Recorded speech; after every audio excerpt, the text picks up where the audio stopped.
Well, hi there, everyone. Thank you once again for joining me for another episode of Mark on Comics. So before we get started, I'd like to ask that you hit the like, subscribe, and notification bells so the algorithm will get me in front of more people. I'd really appreciate that.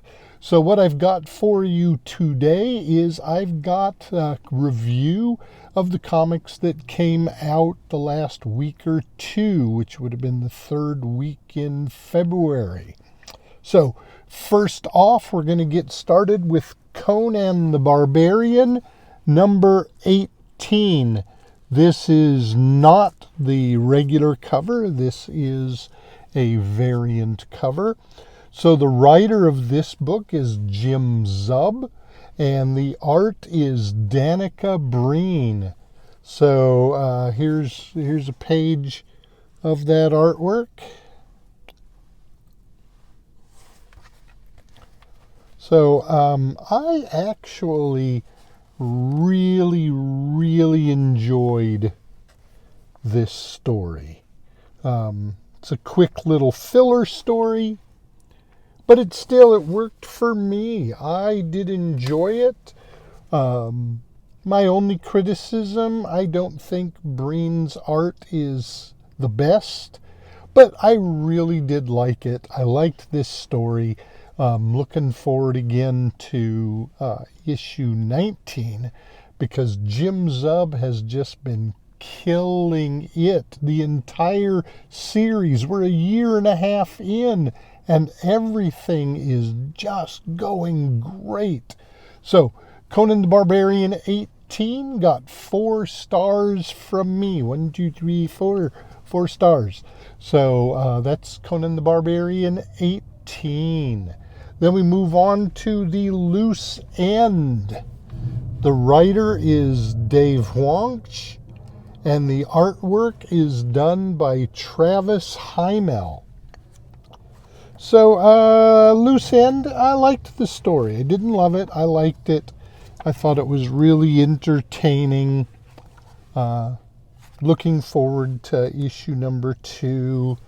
My main criticism is really just the artwork. The story was really good. Artwork, okay. So I'm giving The Loose End number 1 3.5 stars. And it's all about the art. So is it worth it? Absolutely it is. It's a good read, fun read, and it looks like the story will be going somewhere. So I do recommend it even at 3.5 stars. Next, we'll move on to the Ultimate Black Panther, number 13. So this art, the writer is Brian Hill, and the art is done by Stefano Caselli. So you can see the artwork there by Caselli. I think it's extremely well done. Extremely well done. So the story is a continuation of a story I picked up a couple issues ago, started reading this, and this is like a real go-to story from Brian Hill and Stefano Caselli. So I felt the story was just a teeny bit confusing towards the beginning, and thus I am giving Ultimate Black Panther 13 4.5 stars. Next, we're moving on to Daredevil 18. Daredevil has been exceptionally good, just like Ultimate Black Panther. The writer on this is Saladin Ahmed, and the art is done by Aaron Cooter. Aaron has really good art. You can see here. Look at that. So Aaron Cooter's art is exceptional. The story in here, quite interesting, quite entertaining.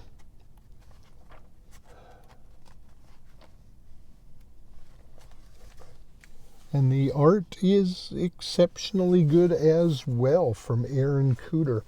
So, Daredevil 18 is also getting 4.5 stars from me. It's a good read. You should be reading Daredevil. So next we're going to move on to Savage Tales #1. Again, this is not the main cover. There are 4 stories in here. All 3, the first main 3 are written by David Avallone. And there are 4 stories in here. One of them art by Hamish Cook, one of them art by Amon Casalados, and one by Mariano Benitez Chapo. So,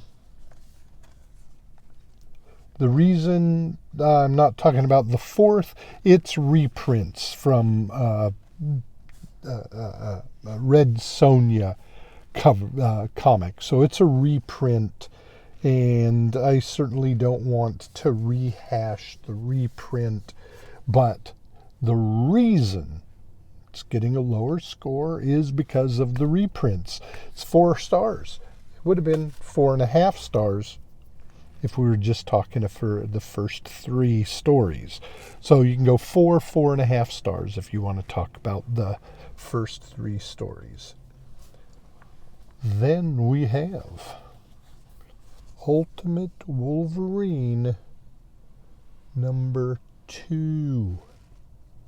So Ultimate Wolverine is written by Chris Condon with art by Alessandro Capaccio, and both are exceptionally good.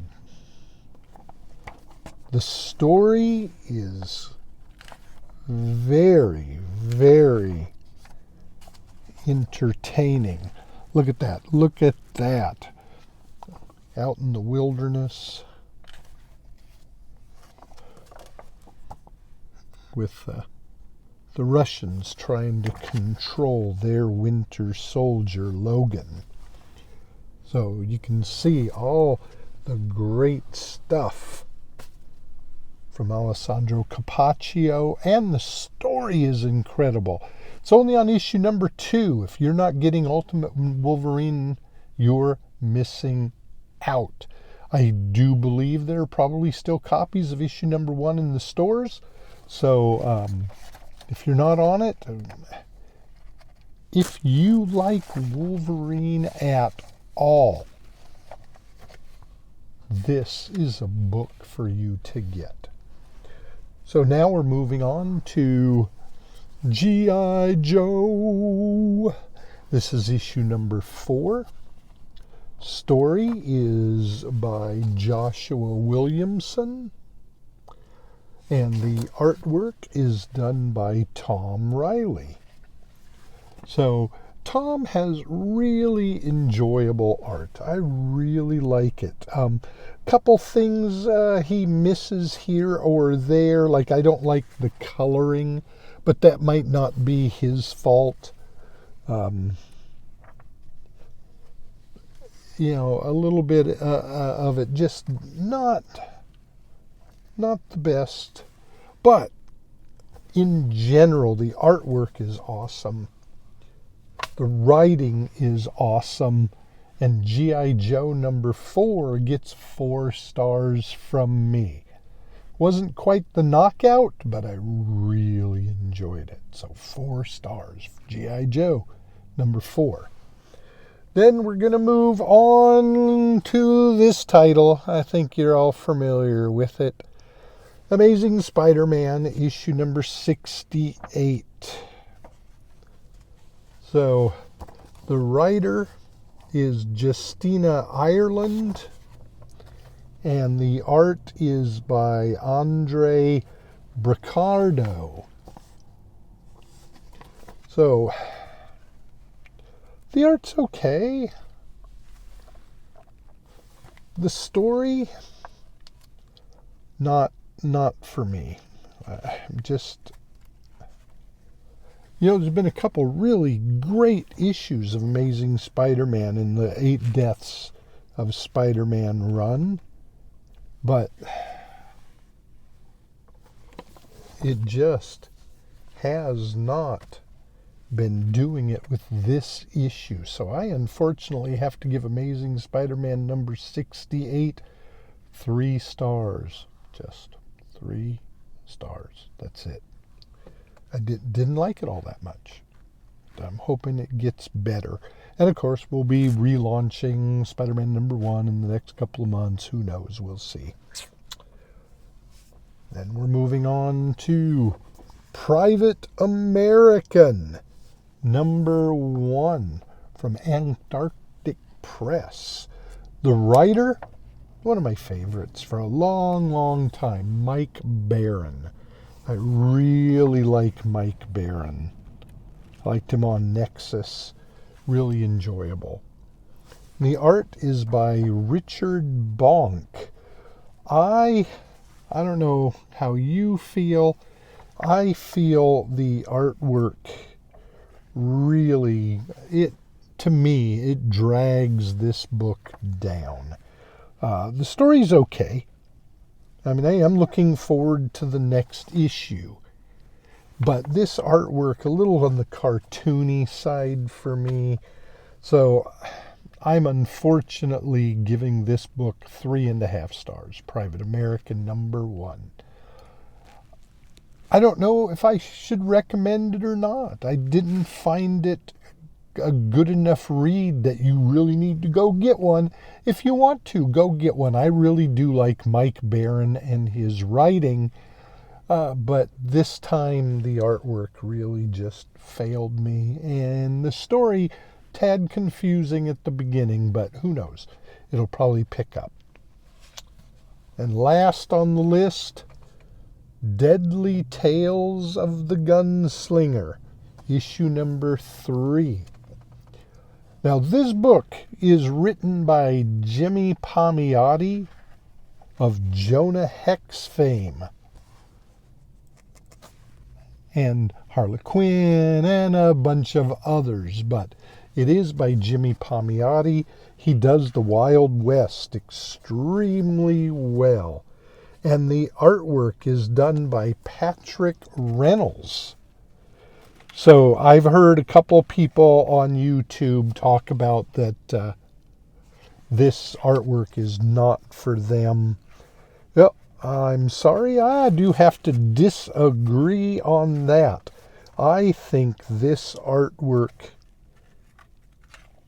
is exceptionally good. I just loved this whole thing. The story, the art. It is one of my higher recommended books each and every month. And this is only issue number 3.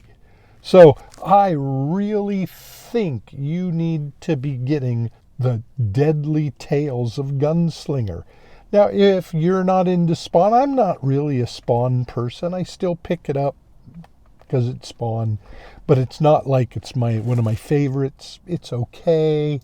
I can read it, I can miss it, but the Deadly Tales of Gunslinger is not a die-hard Spawn book. It's a Western. It's a really, really well-crafted Western. So I highly recommend you be getting Deadly Tales of Gunslinger. Now, I don't know where it's going to go from here, but Jimmy's killing it on it, so I would expect more of the same. So that is my reviews of the past 2 weeks in February of comic books. So tomorrow is actually New Comic Book Day. Got Red Hulk number 1 coming out, which I'm really looking forward to. So hopefully this weekend I'll be able to get a review in on the new books, instead of having to wait until the day before next week. So everybody have a great day. Thank you so much for watching. Again, please like, subscribe, hit the notification bells, and I will see you all next time. Thank you very much. Bye.